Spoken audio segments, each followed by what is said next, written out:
Nokia TA1034, Nokia 105। এটা আমাদের display light problem solution আর কি। ডিসপ্লে লাইট প্রবলেম, এটাকে সলিউশন করছি। আমাদের যে কিপ্যাড লাইট যে আছে, কিপ্যাড লাইটের যে পজিটিভ লাইনটা,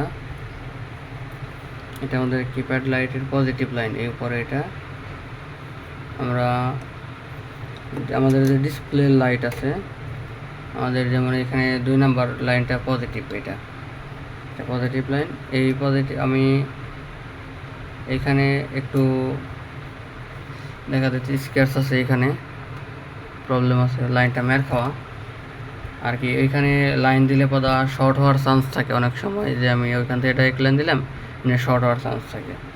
তো এই লাইনটা আমরা এইখানে এনে দেবো, আমরা ডাইরেক্ট ডিসপ্লেতে দিয়ে দিব।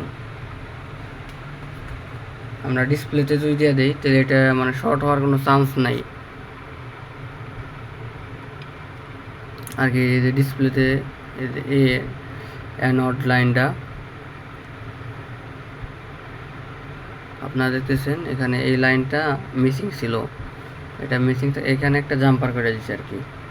এখান থেকে আপনার কিপ্যাড যে লাইট আছে আমাদের, এই লাইটের পজিটিভ লাইন থেকে ডিসপ্লে লাইটের পজিটিভ লাইনে একটা জাম্পার করে দিচ্ছি, আমাদের লাইট প্রবলেমটা সলিউশন হয়ে গেছে।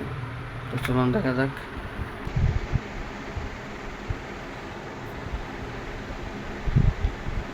আমাদের লাইট প্রবলেম সলিউশন হয়ে গেছে।